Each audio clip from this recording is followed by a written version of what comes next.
We've all heard about the many high-profile live service failures over the years, but most people don't stop to really think about why they keep happening. Many just blame corporate greed without actually going deeper on specific reasons. Over the past few months, I analyzed sales data, news, and scholarly articles to determine the biggest general factors of live service success and failure. This video exists to share the results and what they mean for you. To start off, let's define some terms. The live service model, also known as games as a service, has three main elements that differentiate it from traditional games. The first is how they are built to be always, or at least primarily, online, typically so that you can play with other people. The second is how they have a life cycle that places a strong focus on continuous updates and downloadable content. This leads into the last element, which is that live service games tend to require much more commitment than traditional games due to the constant updates. All three of these elements work together to create a very effective cycle. Players are drawn in by their friends through the online features, then given a steady stream of new content so they continue playing and draw in even more players. Now that that's all out of the way, let's move on to my results.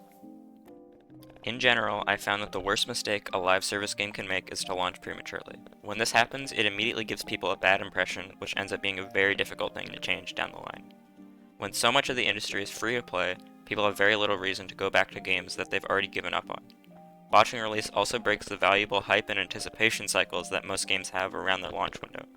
Live service games need a strong and consistent player base to survive, meaning that even if future updates are able to fix the issues, missing this crucial boost of players during the release window can kill a game before it gets a second chance to succeed. The other major mistake I saw that caused games to fail, which many studios fall victim to, is over-monetization. In the context of this video, over-monetization is when a game excessively gates content behind a paywall, forcing you to buy something to continue the game's natural progression. For example, something like Fortnite skins would not be considered over-monetization, because even though they are heavily advertised to players, they don't actually affect gameplay. In contrast, something like a loot box system for new weapons or characters could be considered over-monetization, because spending money enables you to gain a material advantage over other players.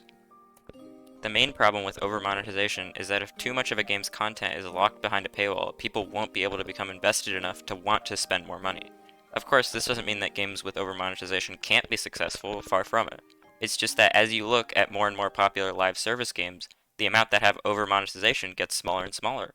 When games have budgets that require them to be massive hits, but with the pay-to-win monetization strategies of smaller mobile games, they inevitably have no chance of breaking even.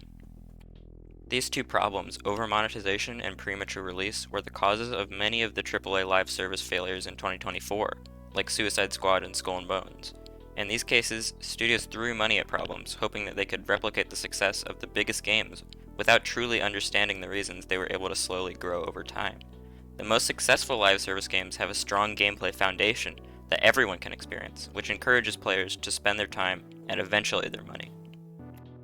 Now, to people who play a lot of games, these might seem like very obvious statements. However, it's important to think about how different this is from pretty much every other form of media. Where a film might struggle due to a poorly written story or bad acting, both of the problems facing live service developers are completely outside the realm of the artistic work. Instead, I think they illuminate a more structural problem with the live service development and direction process itself, and paint a concerning picture for the future of gaming. Now I'll be shifting over to the opposite end of my research, which was focused on factors for live service success. To start off, I'm going to ask a question that I think reveals a lot about the live service industry. Why are there so few indie live service games? After all, non-live service indie games are more prevalent than ever, with over half of this year's Game of the Year nominees being indie titles. To me, there are two causes. The first is that they're simply more expensive to develop and maintain. This explanation generally makes sense to most people, but it doesn't explain the whole story. The other reason is that live service popularity matters significantly more than it does in the traditional gaming industry. In the live service industry, popularity creates a strong positive feedback loop of more and more players, which in turn increases popularity even more. This effect is much stronger than with traditional games because of the time investment that the service model requires. When players spend all of their free time on just one or two live service games, they have a much greater incentive to play the same games that their friends do. Because of this, games in a long-running series are much more likely to succeed than standalone titles. If it wasn't clear already, the main finding of my research was that the single most important factor for success of a live service game is prior popularity. In general, the live service model rewards studios that are able to use recognizable IPs and franchises and discourages new ideas from smaller studios. So if you're someone who plays live service games, what does this mean for you?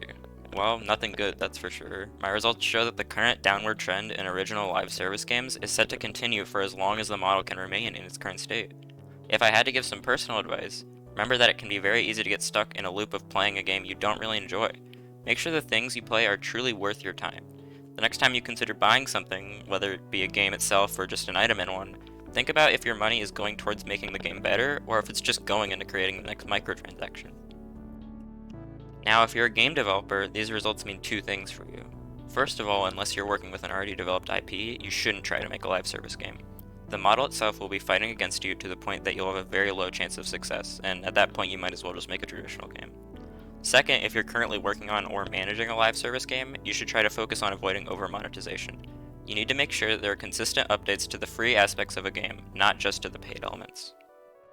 So that pretty much wraps it up. But what do you think? Do you agree with my reasoning, or do you think there's other factors that I didn't mention? Be sure to let me know down in the comments, and have a great day.